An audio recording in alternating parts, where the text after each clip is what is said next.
Vous devez noter que quand même, lorsque les fonctionnaires étaient rentrés en grève, ils avaient environ 6 points de revendication, dont un point majeur donc, qui était celui qui avait créé la solidarité d'ailleurs de l'ensemble des fonctionnaires, qui était relatif donc, à la retraite.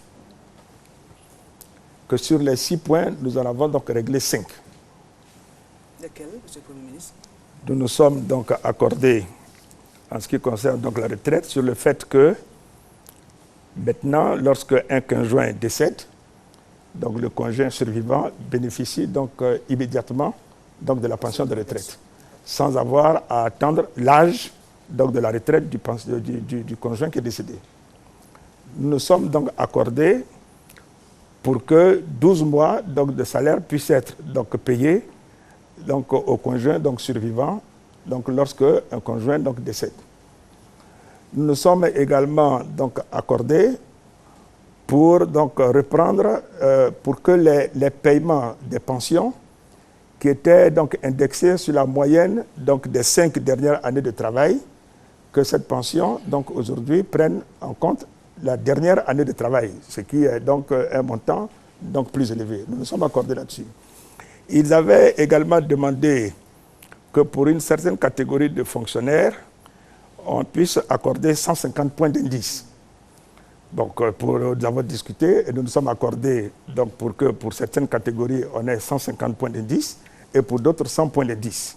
Et ça, le coût donc, de cette mesure est en année pleine donc, de 17 milliards donc, et demi. Ils avaient soulevé le problème, je dirais, donc, des précomptes, en disant que la liberté syndicale voulait que donc, on ait des précomptes. Nous avons accédé donc, à l'idée donc, des précomptes, etc.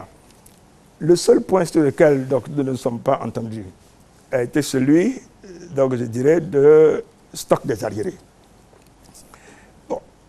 Ce problème, quand il a été donc, débattu, nous avions donc le choix entre faire face à ce stock des arriérés qui est de 249 milliards de francs CFA, donc qui est en une fois, et le président a pris la décision du déblocage donc, des salaires. Et je vous dis que le déblocage des salaires, donc, lui, donc, conduit à un coût annuel de 244 milliards de francs CFA. Alors, je considère que entre toutes les mesures que nous avons prises de 2012 à 2016, qui, elles, représentent globalement 616 milliards, entre, je dirais, le coût du déblocage qui est de 244 milliards donc, chaque année, entre, je dirais, le déblocage donc, des indices en termes d'avancement tous les 2 ans, qui va représenter autour de 15 milliards donc, par an, au moment où la décision se prenait, on a dit que toutes ces décisions valaient donc, annulation de la revendication relative donc, au stock des arriérés. Ce que nous notons, c'est qu'ils ont engagé tout ça, c'est normal, ça a été une décision donc, du président, c'est une bonne chose. Parce que le déblocage il était initialement prévu donc, sur 5 ans à partir de 2014 et le président a décidé donc, de le faire donc, en 2 ans. Donc ça, c'est à saluer. Mais après donc, cet accord, je dirais, de dire toutes ces mesures valent abandon donc, du stock, donc on revient donc, sur la question donc, du stock des arriérés.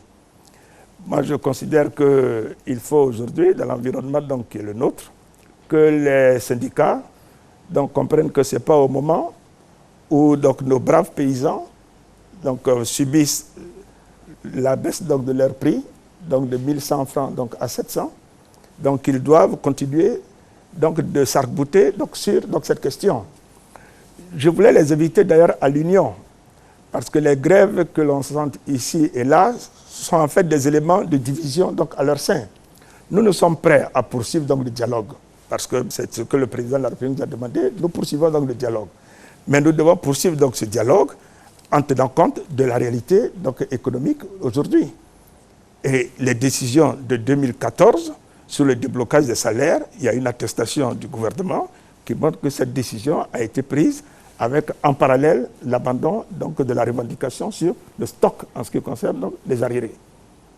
Moi, je pense que les fonctionnaires devraient se réjouir déjà de l'idée que ces décisions qui ont été prises antérieurement aient été actées et que donc aujourd'hui, ils touchent donc la plénitude donc, du salaire tel que prévu par les décrets qui avaient été pris donc, en 2009. Donc, personnellement, nous sommes tout cas prêts donc, au dialogue, nous sommes prêts donc, à la discussion, mais je veux que les Ivoiriens donc, comprennent que nous sommes donc, dans une période où tous les actes que l'on pose, qui peuvent affaiblir l'image du pays, tous les actes que l'on pose, qui peuvent donc, créer des problèmes donc, sécuritaires au pays, donc, ne sont pas de bons actes. Il faut que nous restions donc unis, rassemblés et que nous puissions donc discuter pour trouver donc des solutions à tous les problèmes qui se posent. Monsieur le ministre, l'enjeu derrière donc, tous ces remous et ces grèves, c'est la menace qui plane sur l'école. Et les parents d'élèves vous écoutent. Moi, j'en appelle en tout cas au sens de responsabilité donc, de tous. Les enfants qui vont à l'école sont les enfants donc, de tous les Ivoiriens. Je ne pense pas que ce soit une bonne chose qu'une partie donc, des fonctionnaires puisse essayer de prendre l'ensemble de la société en otage sur des questions aussi sensibles que l'éducation et la santé. Donc j'espère en tout cas qu'ils n'utiliseront pas donc, tous ces moyens donc, pour essayer de bloquer l'école par rapport à ces revendications. En tout état de cause, il y a une législation donc, à la matière.